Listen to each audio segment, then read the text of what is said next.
आप देख रहे हैं बहस बिहार की और आज का मुद्दा है कोरोना हारेगा वैक्सीन जीतेगा। हम इसलिए कह रहे हैं कि इसके चरण दर चरण जो प्रयास किए जा रहे हैं उसमें सुधार हो रहा है, लोग जागरूक हो रहे हैं, लेकिन बढ़ते कोरोना संक्रमण के मामले एक बार फिर डरा रहे हैं। वायरस के नए स्ट्रेन ने कई राज्यों को अपनी चपेट में लिया और बिहार में संक्रमण के मामलों में इजाफा हुआ है। इस बीच आज से देश भर में वैक्सीनेशन के तीसरे चरण की शुरुआत हुई है और तीसरे चरण में कोरोना की वैक्सीन 45 साल से ज्यादा उम्र के लोगों को दी जा रही है। बिहार में भी पटना समेत कई शहरों में आज से तीसरे चरण के टीकाकरण अभियान का शुरुआत हुआ है, आगाज हो गया है और सरकार और हेल्थ सेक्टर के लोग जी जान से जुटे हैं ताकि कोरोना हार जाए और वैक्सीन जीत जाए। और इसी मामले पर आज हम एक्सपर्ट से भी चर्चा करेंगे, लेकिन उसके पहले कुल मिलाकर देखते हैं रिपोर्ट क्या कहती है। कोरोना वैक्सीनेशन का तीसरा चरण शुरू। 45 साल से ऊपर के लोगों के लिए टीका। बिहार के सरकारी अस्पतालों में फ्री वैक्सीन।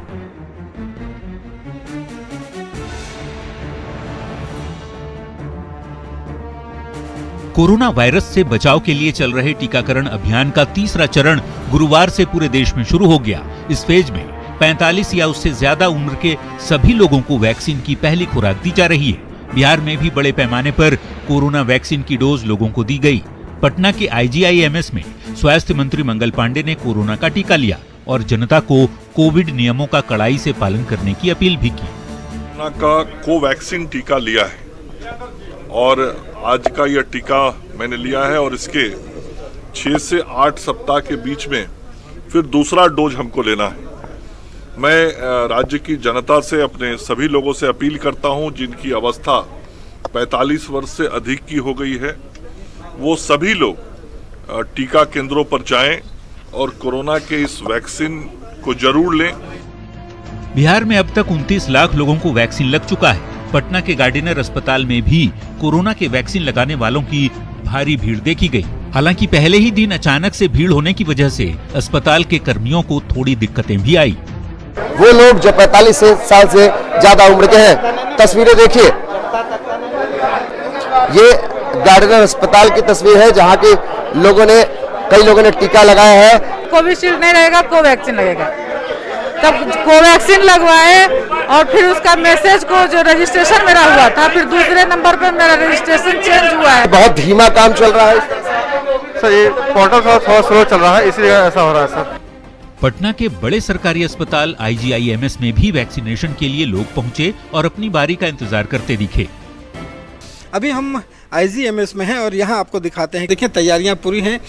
आपको बता दें कि कोरोना का टीका लेने के लिए जो लोग हैं वो भी यहाँ पे पहुँचे हुए हैं और अपने बारी का इंतज़ार कर रहे हैं। रजिस्ट्रेशन के लिए हम लोग सरकार के द्वारा जो गाइडलाइन दिया गया है, जैसे आधार कार्ड लेकर आना है, पैन कार्ड लेकर आना है, ड्राइविंग लाइसेंस या फिर वोटर ID, या फिर जो जहाँ आप काम करते हैं गवर्नमेंट के, अगर आप स्टाफ हैं तो उनका आइडेंटिटी कार्ड, उसके थ्रू हम लोग रजिस्ट्रेशन कर रहे हैं। यहाँ पे पास में ऑब्जर्वेशन रूम है जिसमें हम लोग 30 मिनट तक टीका देने के बाद लोगों को ऑब्जर्व करते हैं और उनको जो भी जानकारी है वो यहाँ पे दे दी जाती है। समस्तीपुर के सदर अस्पताल तो ये एक रिपोर्ट हमने आपको बताई कि किस तरीके से वैक्सीनेशन का काम चल रहा है और आप भी इसमें हिस्सा ले सकते हैं, रजिस्ट्रेशन करा सकते हैं। लेकिन अपडेट क्या कहता है, देश का अपडेट क्या कह रहा है, ये हम आपको बताते चल रहे हैं। चलिए ग्राफिक्स के जरिए देखते हैं अपडेट क्या है। तो अप्रैल में रोज वैक्सीनेशन करने का निर्देश दिया गया है केंद्र सरकार की तरफ से और ये वैक्सीनेशन नहीं रुकेगा।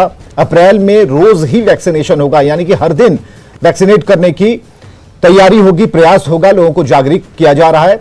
इधर सरकारी छुट्टी वाले दिन भी टीका लगाए जाने की व्यवस्था होगी, यानी कि सरकारी छुट्टी पर भी टीका लगता रहेगा। प्रभावित राज्यों से दिल्ली आने वाले यात्रियों की रैंडम टेस्टिंग हो रही है। ये देश का अपडेट हम आपको बता रहे हैं कि प्रभावित राज्यों से अगर आप दिल्ली की तरफ कूच कर रहे हैं तो रैंडम टेस्टिंग हो सकती है। सभी एयरपोर्ट, रेलवे स्टेशन और ISBT में रैंडम टेस्टिंग की व्यवस्था कर दी गई है ताकि कोई बच न पाए। अगर कोई भी संदिग्ध है तो उसे तुरंत इलाज की व्यवस्था की जाए। 1 अप्रैल से 45 साल के ऊपर वाले सभी लोगों को यह वैक्सीन दी जा रही है। यह पूरे देश का कोरोना अपडेट हम आपको बता रहे हैं। कोविन पोर्टल पर आज दोपहर 3 बजे के बाद से यह रजिस्ट्रेशन चालू है, यानी शुरू है। आप भी रजिस्ट्रेशन करा सकते हैं। लेकिन हम समझ जहां तक पा रहे हैं कि कोरोना वैक्सीन के लिए रजिस्ट्रेशन कैसे कराएं, तो ये हम आपको बताते चलेंगे कि आखिर वैक्सीन के लिए रजिस्ट्रेशन कैसे कराया जाए। ये भी हम आपको बताते हैं कि आपको कैसे कैसे किन किन ऐप्स पे जाना है, वहां से भी हो सकता है। तो कोविन ऐप पर आप खुद रजिस्ट्रेशन करा सकते हैं और वेबसाइट है cowin.gov.in, इस पर रजिस्ट्रेशन आप करा सकते हैं। और वैक्सीनेशन के लिए 60 साल से ज्यादा के बुजुर्ग फोन से भी रजिस्ट्रेशन करा सकते हैं। अगर आप चाहते हैं कि आप टीका करवाना चाहते हैं, फोन से रजिस्ट्रेशन कराने के लिए 1507 पर आपको डायल करना होगा। नजदीकी वैक्सीनेशन सेंटर पर जाकर आप रजिस्ट्रेशन करा सकते हैं। चलिए, हमारे साथ डॉक्टर निष्का है, डॉक्टर आईजीएमएस की, और डॉक्टर संजीव है, nodal officer Covid Patna AIIMS से। डॉक्टर डीके सिन्हा प्रोफेसर हैं रिम्स रांची से, झारखंड से जुड़े हुए हैं। इसके अलावा हमारे साथ हमारे सहयोगी भी जुड़े हुए हैं। आनंद अमृतराज हमारे साथ जुड़े हैं, उपेंद्र रांची से जुड़े हुए हैं। सबसे बात होगी, लेकिन सबसे पहले कोशिश करेंगे कि डॉक्टरों से हम जान पाए कि जो कोरोना 2020 में हमने देखा, उसके भय को देखा। डॉक्टर निष्का, आप आईजीएमएस में हैं और एक बड़ा अस्पताल है, गरीबों के लिए, सबके लिए। जो परेशानी आपने 2020 में झेली होगी, हालांकि अपने कार्य का निर्वहन भरपूर तरीके से आपने किया, लेकिन जो आंकड़े मई, जून, जुलाई में थे, इस बार मार्च में दिखाई दे रहे हैं। क्या देख रही हैं आप, किस तरीके से संख्या बढ़ती जा रही है और लोग कितने जागरूक हैं? सबसे पहले मैं ये कहना चाहूँगी कि ये एक सेकेंड फेज, जिसका हम पहले से ये प्रेडिक्शंस था कि कोविड का सेकेंड फेज आ सकता है, वो फेज में हम एंटर कर चुके हैं। लेकिन जैसा कि हमने फर्स्ट फेज को बहुत ही बहादुरी से सब ने एक साथ मिल के फेस किया, and we are out of that, काफ़ी बेहतर से हमारे प्रयासों के कारण हम उससे निकल के आए। सो सेकेंड फेज से भी हमें घबराना नहीं है। एंड पहले क्या था कि देयर वाज हेल्पलेसनेस, हमें पता नहीं था क्या करना है, अनसर्टेनिटी थी, बहुत चीजें हम नहीं जानते थे और लैक ऑफ ऑप्शंस था हमारे पास। बट अभी सेकेंड फेज में ये बेहतर बात है कि अब हमारे पास वो हेल्पलेसनेस की फीलिंग नहीं है, वी हैव ऑप्शंस अवेलेबल। जैसे कि अभी वैक्सीनेशंस आ गए हैं और ये वैक्सीनेशंस काफी सेफ है, इफेक्टिव है और गवर्नमेंट के प्रयास के कारण इजीली हम सबको उपलब्ध हैं। इनफैक्ट अगर हम अपने स्टेट की बात करें तो सरकार प्रयासरत है और सबको देने का उन्होंने जो भी उठाया था वो कदम फेज मैनर में वी आर गेटिंग दैट। तो हमें सपोर्ट करना है, जैसा कि हम कहते हैं ना कि Covid warriors, we are all Covid warriors. हम लोग को सबको मिलके जो भी सरकार प्रयास कर रही है, जो भी डॉक्टर्स लगे हुए हैं, सबका बात मान के सहयोग देना है और कॉन्फिडेंटली इसको फेस करना है। चलिए, डरने की जरूरत नहीं है। लेकिन डॉक्टर संजीव, जो कि नोडल ऑफिसर हैं कोविड पटना एम्स के, हम जरा जानना चाहेंगे। डॉक्टर संजीव, हमें जरा ये बताइए, ये कहा गया और लोगों ने, सबके हाथ में मोबाइल है, सभी लोग पढ़ पाते हैं और उसमें जो जानकारियां ये होती हैं कि दूसरा स्ट्रेन ज्यादा खतरनाक है। खतरनाक तो हमें समझ में आता है, खतरनाक क्या कि पहले से ज्यादा कुछ बिगड़ैल टाइप का कोरोना होगा, लेकिन लोगों को कैसे समझ में आएगा कि इससे कैसे लड़ें? क्या पुरानी चीजें जो हम कर रहे थे, जिस तरीके से लोग बचाव के लिए हाथ धो रहे थे, सैनिटाइज कर रहे थे, मास्क, ग्लव्स, सारी चीजों को अपने साथ लेकर चल रहे थे, उन चीजों से ये जो कोरोना का जो एक खतरनाक स्ट्रेन आया है उससे बच सकते हैं? या फिर ये खतरनाक को समझने के लिए डॉक्टरों की सलाह इस वक्त बहुत जरूरी है कि आप इसे पहले से खतरनाक क्यों कह रहे हैं और पहले से खतरनाक क्यों समझ रहे हैं?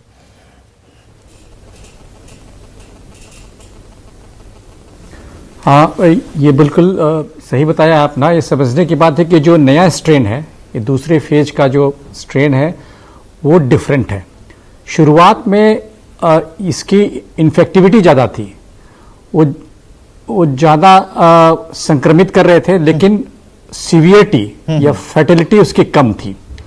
लेकिन अभी इधर पिछले 10 दिनों से इसका जो स्वरूप आया है उसमें इन्फेक्टिविटी भी ज्यादा है, ज्यादा तेजी से इस संक्रमण का प्रसार हो रहा है और ये कई मरीज सीरियस भी हो रहे हैं और बड़ी तेजी से सीरियस हो रहे हैं कि किसी को संक्रमण आज लगा और 3 दिन के अंदर उसकी स्थिति ऐसी होगी कि वो वेंटिलेटर पे चला जाता है, आईसीयू में चला जाता है। और ऐसे कम उम्र के लोगों में भी हो रही है। देश के कई भागों में हमने देखा और अपने शहर में भी कि शिक्षण संस्थानों में, हॉस्टल्स में, कॉलेज के हॉस्टल्स में जब जो कि यंग जनरेशन रहते हैं उसमें भी बड़ी तेजी से ये फैला और फैल रहा है। तो ये जरूरी है कि हमें इसका बचाव करना है और जो सावधानियां हैं, जो एहतियात है, जो हम पहले बरत रहे थे और हम सब जानते हैं, उसी का पालन करना है। सही ढंग से मास्क लगाना, सोशल डिस्टेंसिंग और सैनिटाइजर का उपयोग करना, हाथ को बार बार धोते रहना, ये 3 चीज को बिल्कुल गांठ बांध के रख लेनी है और इसी से ही हम इसका प्रसार रोक सकेंगे। और चौथी चीज इसमें जुड़ गई है कि वैक्सीनेशन लेना। जो भी वैक्सीनेशन के लिए एलिजिबल हैं, अब तो 45 साल से ऊपर सारे लोग और हेल्थ केयर वर्कर और फ्रंटलाइन वर्कर, ये सारे लोग वैक्सीनेशन जरूर लें और वैक्सीनेशन अभी बहुत सारे सेंटर में उपलब्ध हैं। यानी कि आपको ऐसा लगता है कि 1 अप्रैल से जो चीजें हमने करनी शुरू की, यानी कि 45 साल से ऊपर के लोगों को वैक्सीनेशन के लिए हमने बिल्कुल कहा कि आप आए, रजिस्ट्रेशन कराएं, तो ये थोड़ा पहले भी होना चाहिए था, क्योंकि स्पीड अगर बढ़ती है तो लोगों को ये लगता है कि जरूर कुछ ना कुछ बात है, भीतर खाने कुछ सरकार के दिमाग में चल रहा है। अचानक से ये स्पीड बढ़ा क्यों दी गई? तो आंकड़े तो अब दिख रहे हैं, महाराष्ट्र की बात हम सबकी जुबान पर है कि महाराष्ट्र में क्या कुछ चल रहा है, महाराष्ट्र किस तरीके से इन परिस्थितियों में लड़ रहा है, वहां के लोग इससे संक्रमित हो भी रहे हैं और लड़ भी रहे हैं, जीत भी रहे हैं। लेकिन स्पीड बढ़ना लोगों के मन में एक भय पैदा करता है कि आखिर थोड़ा पहले और कर देते और वैक्सीनेशन की शुरुआत हो जाती तो बेहतर होता।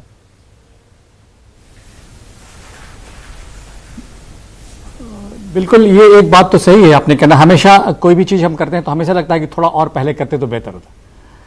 लेकिन ये जो आंकड़े हम देख रहे हैं कि अभी जो ये प्रसार दूसरे फेज का शुरू हुआ वो पश्चिम के राज्यों में, जैसे महाराष्ट्र, केरल और उस तरह पंजाब, यानी कि कुल अभी 85% केस वैसे हैं जो इन 7 राज्यों से ही आ रहे हैं। अब इसका प्रसार बढ़ा कि जब फेस्टिवल के समय में, होली के समय में या अब शादियों का त्योहार आ रहा है तो काफी लोग माइग्रेट कर रहे हैं, बिल्कुल उस राज्य से दूसरे राज्यों, पूर्वी राज्यों में, खासकर हमारे बिहार में आ रहे हैं, तो इनके आने जाने से भी प्रसार बढ़ा है। तो ये प्रसार बढ़ने का कारण है कि जो लोग माइग्रेट कर रहे हैं, आवागमन बढ़ रही है उससे, तो ये जरूरी है सरकार के लिए भी कि जो स्ट्रेटेजिक पॉइंट्स हैं, जैसे बस स्टैंड या रेलवे स्टेशन या एयरपोर्ट, उसमें लोगों की रैंडम या सस्पेक्टेड लोगों की टेस्ट करवाएं, रैपिड एंटीजन, आरटीपीसीआर। हाँ, ये तो शुरू हो चुका है। और अगर वैसे लोग पहचान में आते हैं तो ट्रेसिंग करें। बिल्कुल, ये ट्रेसिंग बहुत ज्यादा जरूरी है कि किस तरीके से हम खुद हावी हों इन चीजों पर। अगर हमें भी कोई लक्षण दिखाई देते हैं तो हम खुद जागरूक हों और हम खुद अपना टेस्ट कराएं। इसकी एक आदत खुद में खुद डेवलप करनी होगी। यहां पर हमारे साथ doctor DK Sinha, professor RIMS Ranchi से। डीके सिन्हा साहब, जो बातें हो रही हैं वो लोगों के बचाव के लिए हो रही हैं और पूरे डॉक्टरों की टीम को यहां बुलाना और उस एक बहुमूल्य समय के बीच में आपने समय निकाला, इसके लिए तो सबसे पहले आप धन्यवाद के पात्र हैं। और हम ये जानना चाहते हैं कि जो लोग जागरूक नहीं हो पा रहे हैं, हमारा काम है उन्हें जगाना।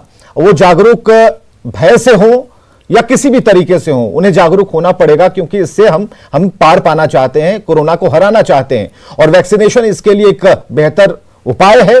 लोग वैक्सीन लेकर बड़े ही आराम से घूमते नजर आ रहे हैं। हमने होली के दिन देखा, कुछ बुजुर्ग दंपति थे, उनसे हमने सवाल किया कि आपके पास मास्क नहीं है क्या, जो आपने जेब में भी मास्क नहीं रखा है? तो उन्होंने कहा कि वैक्सीन हमने ले लिया है, कोई दिक्कत नहीं, चिंता की बात नहीं है और आप टेंशन मत लीजिए। हमें ही उन्होंने कहा आप टेंशन मत लीजिए। अब इसका क्या जवाब हो सकता है?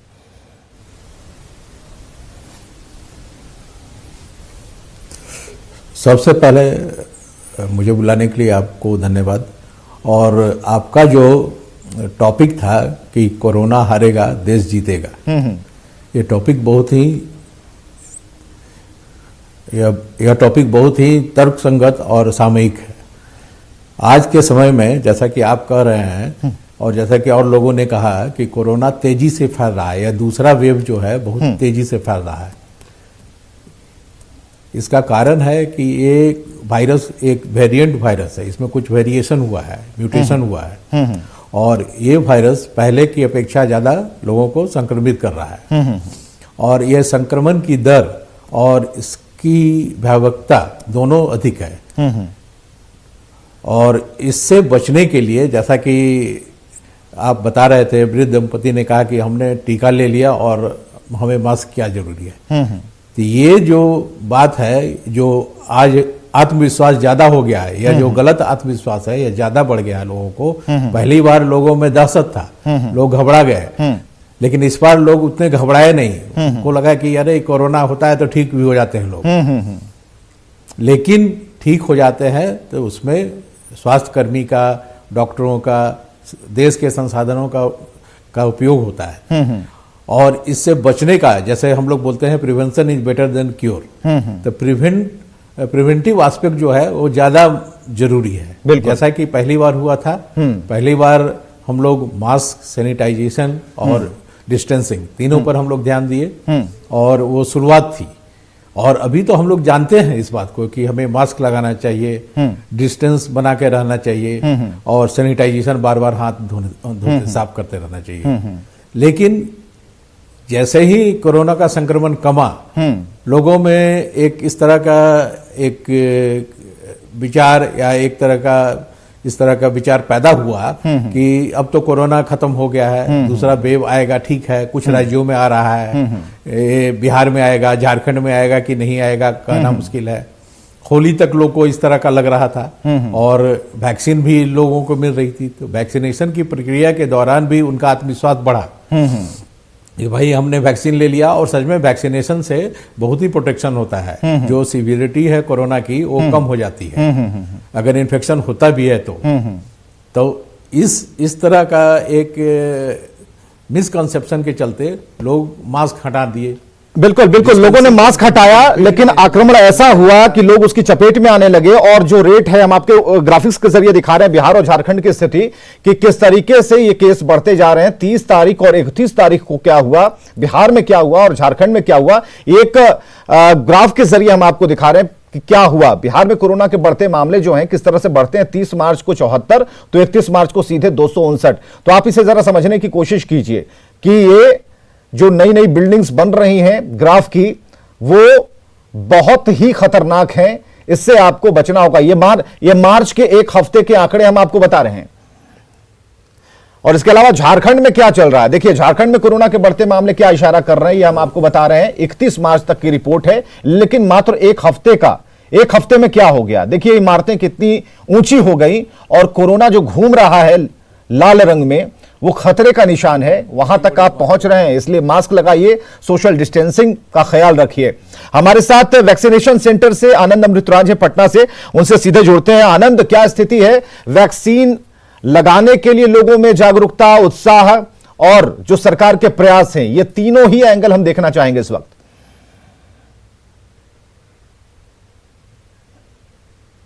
देखिए विवेक, मैं आपको अपडेट दे दूं कि 5 बजे के बाद वैक्सीन का काम खत्म हो गया है। सुबह में 10 बजे से शुरुआत हुई और 5 बजे शाम तक चली। और इस वक्त हम आपको तस्वीर दिखा रहे हैं। तमाम डॉक्टर अब से कुछ देर पहले, 2 से 3 मिनट पहले एक आखिरी यहाँ पे पेशेंट पहुंचे थे और उन्होंने वैक्सीन लिया और उसके बाद चले गए। सबसे इंटरेस्टिंग बात क्या है कि जब वैक्सीन पड़ता है लोगों को, तो डॉक्टर जो सुई देते हैं, जो वैक्सीन देते हैं, वो कुछ बताते हैं। ये जानना हमारे दर्शकों के लिए बेहद जरूरी है कि आखिर वो बताया क्या जाता है उन्हें और उन्हें क्या प्रिकॉशन लेना है। सर, आप जब टीका देते हैं, जब वैक्सीन देते हैं, तो उस समय आप कुछ बताते हैं मरीजों को। पहले वो मरीज को क्या बताते हैं और जो वैक्सीन ले चुके हैं उनके लिए निर्देश कितना महत्वपूर्ण है? टीका लेने के पश्चात हम मैसेज देते हैं कि आपको कोविड-19 के संक्रमण से बचाव हेतु कोविड-19 का टीका लगाया गया है। और टीका लगाने के उपरांत हमारे ऑब्जर्वेशन रूम में आधे घंटे बैठना जरूरी है। और टीकाकरण के पश्चात स्वास्थ्य संबंधी किसी भी तरीके का आपको प्रतिकूल प्रभाव दिखे अपने स्वास्थ्य पे, तो आप हमारे आईजीएमएस इमरजेंसी में आने का कोशिश करेंगे या फिर हमारे हेल्पलाइन नंबर 104 पे कॉल करेंगे। और टीकाकरण के दूसरे खुराक की तिथि और स्थान की सूचना उनके रजिस्टर्ड मोबाइल नंबर पे उनको एसएमएस के द्वारा दी जाएगी। अच्छा, आज बताइए, आज कितने लोगों ने यहाँ पे टीका लिया है? आईजीएमएस की अगर हम बात करें तो कितने लोगों ने लिया? 400 प्लस लोगों ने लिया। 400 प्लस जी। अच्छा, लोग जब आते हैं तो कुछ क्वेरी भी करते हैं क्या, कुछ पूछते भी क्या, कुछ जानकारी भी लेना चाहते हैं क्या? हाँ, कभी कभी मतलब लोग रजिस्ट्रेशन के बारे में पहले पूछते हैं कि हाँ, रजिस्ट्रेशन के लिए मुझे क्या क्या डॉक्यूमेंट लेके आना होगा, और फिर उसके बाद कि वैक्सीन मुझे कौन सा लगा है और मुझे क्या करना होगा वैक्सीन लेने के पश्चात। क्या बताते हैं जो वैक्सीन ले चुके हैं उनके क्या, और खासकर जो लेने वाले हैं, कल फिर आएंगे लेने के लिए, तो उनके लिए भी संदेश बेहद जरूरी है। क्या बताना चाहेंगे? अगर आप टीका लेने यहाँ हमारे आईजीएमएस में आना चाहते हैं तो आप अपने साथ एक पहचान पत्र जरूर लाएं, लाइक आधार कार्ड या फिर पैन कार्ड या फिर वोटर आईडी या फिर ड्राइविंग लाइसेंस, या फिर अगर आप सरकारी जॉब में हैं तो अपना परिचय पत्र साथ में लेकर आएं। और साथ में एक रजिस्टर्ड एक मोबाइल नंबर चाहिए रजिस्ट्रेशन के लिए। ये जानकारी इंपॉर्टेंट है। देखिए हम आपको तस्वीर दिखा रहे हैं। बहुत अच्छी जानकारी आपने दी है। और हमारे साथ डॉक्टर की पूरी टीम है। डॉक्टर निष्का हमारे साथ मौजूद है, आईजीएमएस की हैं। और डॉक्टर निष्का, आपने देखा कितने तैयार हैं हम। एक सवाल तो है कि ठीक है, अगर आने वाले समय में कोरोना का जो प्रभाव है अगर और भी भयावह होता है, तैयारी है पूरी? इस विषय में मैं यही कहना चाहूंगी कि जैसे इतने साल से जैसे मतलब कई बार होता है ना कि कई साल बीत जाते हैं और कुछ भी नहीं होता है, और कई बार क्या होता है कि कुछ दिनों में ही कई सालों वाला अनुभूति हो जाता है हम लोगों को। उसी प्रकार का पिछला साल रहा है जब एक साल में हमने काफी कुछ देखा है जो कभी किसी ने सोचा भी नहीं होगा।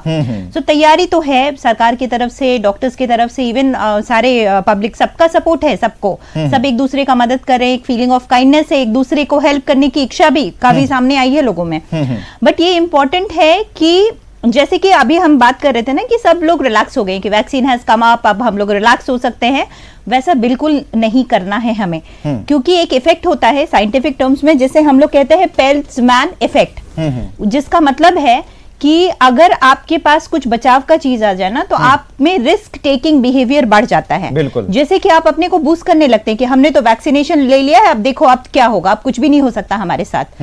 जबकि ऐसा कुछ भी नहीं है। वैक्सीनेशन एक सपोर्ट है, एक हेल्प है हमारे लिए अभी के सिचुएशंस को देखने के लिए, जो कि हम सबको लेना है क्योंकि ये सेफ है, इफेक्टिव है। इनफैक्ट एज अ डॉक्टर मैंने खुद अपना दोनों वैक्सीनेशन कंप्लीट किया हुआ है। एंड टीवी में हमेशा आप न्यूज सुनोगे फलाना कि भाई एक किसी ने लिया, उसे कुछ प्रॉब्लम आ गया। हमें र्यूमर्स से भी बचना है, दैट इज वेरी इंपॉर्टेंट। ये बड़ी चीज है, ये बड़ी बात आपने कही है कि जो अफवाह फैलाने वाले लोग हैं वो अफवाह ही फैलाएंगे, इससे बचना है, कहीं कुछ नहीं होता। हमारे साथ जो डॉक्टर बैठे हैं उन्होंने अपना दोनों इंजेक्शन ले रखा है और टीका ले रखा है, कहीं कोई दिक्कत नहीं है। आप भी लीजिए कि अगर बचना है तो जैसे कि हमने पहले भी कहा था और परसों भी हमने कहा जब इस विषय को लेकर हम बैठे थे कि टीके तक टिके रहना है, लेकिन इस बार जो भयावह स्थिति है उससे बचने के लिए जागरूक होना ज्यादा जरूरी है और अफवाहों से बचना जरूरी है। जरा झारखंड चलेंगे, उपेंद्र हमारे साथ मौजूद है, हमारे सहयोगी। उपेंद्र, क्या स्थिति है वैक्सीनेशन को लेकर?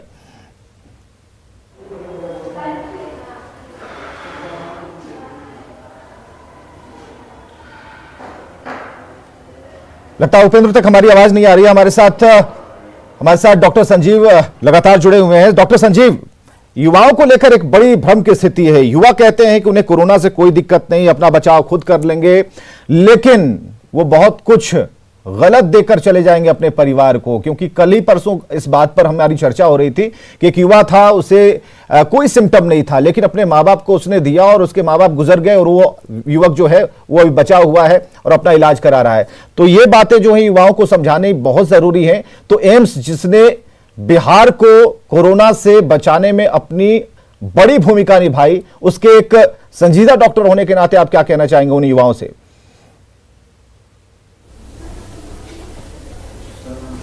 नहीं, बिल्कुल ये युवाओं की गलतफहमी है, ये किसी की भी गलतफहमी है कि हमें कोरोना नहीं होगा या हम संक्रमण से बच जाएंगे। ये जो स्ट्रेन है, ये दूसरा स्ट्रेन जो आ रहा है, इसमें बहुत सारे वेरिएशंस देख रहे हैं। उसमें एक महत्वपूर्ण वेरिएशन है कि ये युवाओं में भी और 50 से कम उम्र के लोगों में भी उतनी ही तेजी से फैल रहा है जितनी पहले के स्ट्रेन ज्यादा उम्र में या जो इम्यूनोसप्रेसिव थे, जिनकी इम्यूनिटी कम थी, कुछ कोमॉर्बिड थे, उनमें फैल रहा था। अभी ये स्वस्थ युवाओं में भी बड़ी तेजी से फैल रहा है। इसलिए इस गलतफहमी में कोई ना रहे कि हमें नहीं होगा और हम इससे बच जाएंगे। अभी तो ये हालत है कि जिनको वैक्सीनेशन पड़ चुका है वो भी संक्रमित हो रहे हैं। तो ये मैसेज बिल्कुल साफ है कि जो वैक्सीनेशन पड़ा है वो आप एंटीजन है, वो आपके शरीर में एंटीबॉडी बनाता है कोरोना से लड़ने के लिए। लेकिन आप इन्फेक्टेड हो सकते हैं, आपके रेस्पिरेटरी सिस्टम में कोरोना वायरस तो जा ही सकता है और आप दूसरे को इन्फेक्ट कर सकते हैं। इसलिए जिन्होंने वैक्सीन ले लिया हो वो भी और जिन्होंने नहीं लिया वो भी एक गलतफहमी में बिल्कुल नहीं रहे कि कोरोना उनको नहीं हो सकता है।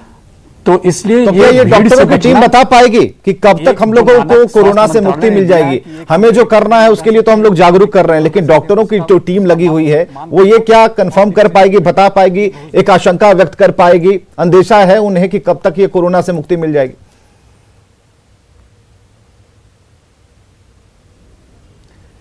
नहीं, ये तो मैं कह रहा हूं कि इसकी तो कोई अंदाजा नहीं है। ये पैंडेमिक है, आशा है लोगों को कि ये खत्म हो जाएगी, लेकिन जो पैंडेमिक का ट्रेंड है और जो हिस्ट्री है, हाँ हाँ, और इसके जो ये वायरस जो इतनी जल्दी जल्दी म्यूटेट कर रहा है और पूरे देश के विश्व के हर एक भाग में फैल रहा है, बहुत जल्दी खत्म हो जाएगी ऐसी आशा नहीं है। चलिए, इतनी जल्दी कोरोना नहीं जाने वाला, इस बात को आप समझिए, डॉक्टर खुद कह रहे हैं, लेकिन लड़िएगा तो जीत पाइएगा, इसके लिए एहतियात बहुत जरूरी है। उपेंद्र हमारे साथ जुड़ चुके हैं रांची से। उपेंद्र, हम जानना चाह रहे हैं कि वैक्सीनेशन को लेकर जो तैयारियां की गई, जो स्पीड बरकरार रखा गया है, क्या उसकी रिपोर्ट है?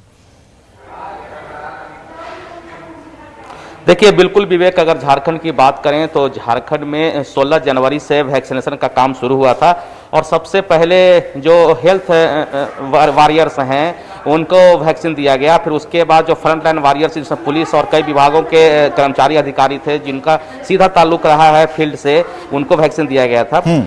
अभी तक जो डाटा है उसके अनुसार अगर बात करें तो राज्य में 14 लाख से ज्यादा लोगों को वैक्सीन दिया जा चुका है। इसमें बड़ी संख्या वैसे लोगों को भी है जिन्होंने सेकंड डोज भी ले लिया है। लेकिन आज से जिस तरह से 45 साल से अधिक उम्र के सभी लोगों के लिए वैक्सीनेशन की शुरुआत हुई है, आज काफी उत्साह देखा गया है। अगर बात करें सदर अस्पताल, जरा जल्दी जल्दी बता दीजिए कि आप जिस सेंटर पर हैं आज उसकी रिपोर्ट क्या है, कितने लोग पहुंचे? 400। बिल्कुल बिल्कुल विवेक, वही मैं बता रहा हूं कि सदर अस्पताल में आज 750 के आसपास लोग। चलिए, बढ़िया रिकॉर्ड है, बढ़िया रिकॉर्ड है। पटना में आनंद अमृतराज से बात हुई तो वो 400 से ऊपर था, लेकिन यहाँ 700 से अगर अधिक लोग अगर आ रहे हैं और जागरूक है तो बढ़िया है कि लोग सहयोग कर रहे हैं। बहुत बहुत शुक्रिया आप सभी डॉक्टरों का हमारे इस कार्यक्रम में जुड़ने के लिए, लोगों को आगाह जागरूक करने के लिए। हम ऐसे ही मिलते रहेंगे, लोगों को जगाते रहेंगे और बताते रहेंगे कि कोरोना से लड़ने के लिए हम तो डटे हुए हैं, लेकिन आप कब जागरूक होंगे, क्योंकि आप जागेंगे तभी कोरोना भागेगा।